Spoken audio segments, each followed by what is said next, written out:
Due to mature subject matter, viewer discretion is advised. There are 2 million people behind bars in America. We open the gates. Lockup. I charge Pelican Bay with the following crimes: extortion, racketeering, police brutality. I charge Pelican Bay with racism, promoting inmate-on-inmate violence. How it was in the beginning, it shall be in the end. The righteous shall live and the wicked shall perish. Ever since it opened in 1989, Pelican Bay State Prison in Northern California has always had a reputation as one of the most violent and volatile penitentiaries in the nation. When we first visited the institution in 2000, it was under lockdown, still reeling from one of the worst prison riots in U.S. history. 5 years later, we went back inside Pelican Bay, where the staff has worked to curb gang activity and prevent violent outbreaks. But in an environment simmering with bitter rivalries and racial tension, finding any long-term solution is a never-ending battle. Inmates on the general population yard right now consider everything a state of war, so they're ready for anything. Some guys gonna get their head blown off, some guys gonna get stabbed real good. There's no hope.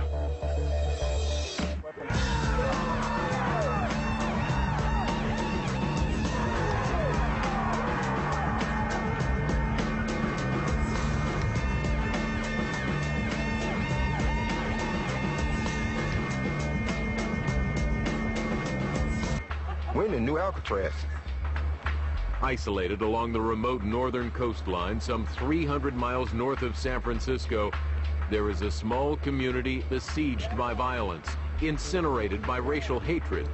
The community is called Pelican Bay, one of the most notorious maximum security prisons in America. Pelican Bay State Prison was designed as California's new Alcatraz, a single facility that would isolate and contain the state's worst inmates. Inmates too violent and dangerous for any other institution. I was involved in several fights on the tier. Stabbings, beatings. It's pretty regular occurrence around here. Up here, they're killing people. I've seen people get their throat cut. I've seen, people get rat packed, 5 guys on one, get their head smashed in. You can get stabbed anywhere. I'll never get out of this until I parole or die. Richard Kirkland has worked at Pelican Bay since 1992.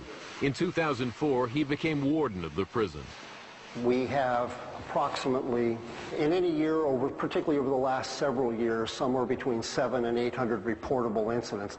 We end up using force of some sort, whether that's pepper spray, physical holds, or otherwise, in probably some 400 of those.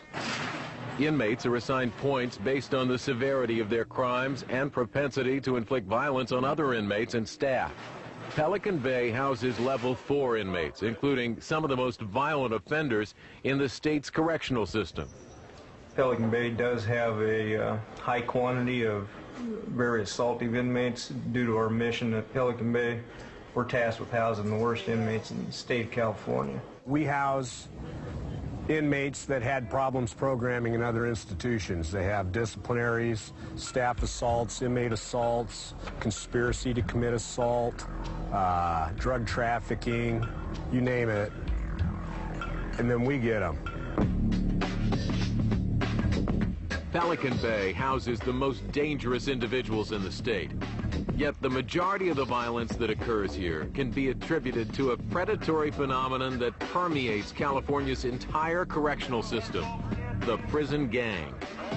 Prison gangs are estimated to be responsible for up to 75% of all violent assault and drug trafficking within the prison system. Pelican Bay's mission is to break the stranglehold of prison gangs throughout the state. In California, most convicts who are affiliated with prison gangs or are suspected of being affiliated with prison gangs are banished to Pelican Bay. Inside this world, racial labeling and profiling is a commonly accepted practice among inmates and officers alike. Right now, California Department of Corrections recognizes 7 different gangs as being prison gangs. Nuestra Familia is known as the NF, or the family. The junior high school to their high school would be the Northern Structure. The Northern Structure is composed of California Hispanics from north of Los Angeles. Nazi lowriders, they refer to themselves as the NLR.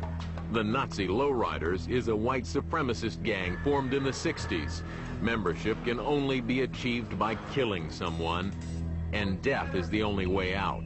The BGF is the Black Guerrilla family. The Black Guerrilla family is the only recognized black prison gang. Street gangs like the Crips and Bloods are merely regarded by prison officials as disruptive groups. But the most notorious gang in the California prison system is called the Mexican Mafia. The Mexican Mafia is known as La M. They'll be recognized by the EME, which is the Spanish letter M. The Mexican Mafia was born in California prisons in the mid-1950s. Its members, who swear allegiance for life, are mostly Mexican Americans from Southern California. Among gangs, the Mexican Mafia is considered the most disciplined and powerful within the California prison system. If you're an active gang member or an active Hispanic within the group, you're expected to be up at 6 o'clock in the morning. When they go to the exercise yard together, they do exercises together in cadence. That's one of the rules. You don't have a choice. You have to participate. What they're told to do is expect to have a fight anytime the cell door is open, with their weapons readily available. And if you notice, when a cell door is open, whatever inmates inside that cell will walk to the cell door immediately to see why the door is open. And they'll look up and down the tier to see if there's any enemies on the tier, and if there is, then they have to fight. If they don't fight, then they'll be targeted for attack. Warring factions will attack each other at any opportunity, yet they band together along racial lines. There's skinheads, there's woods. You know, that's the definition of being a wood, is just being white, being down for your race. It's all about respecting the black race here, because these are the people who are going to make sure you're all right. To talk to a black would cause problems with my own race, the whites. If a racial situation develops, my first obligation is to me and to any brothers that's around me, because that's just prison. The code for survival in Pelican Bay dictates that each and every inmate respect the color line, regardless of his individual nature.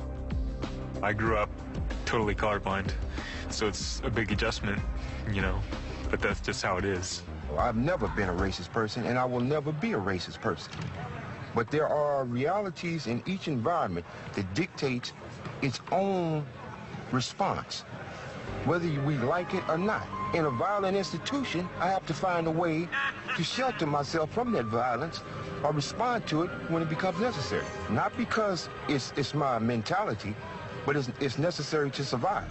Respect is a very big issue in prison, as I know it is in many of the communities on the streets where these men come from. You give what you want. You give respect, you get respect back.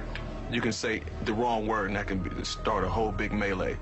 When an inmate of any race is deemed to be disrespected, Pelican Bay's powerful gangs band together by race. The slightest of rifts can trigger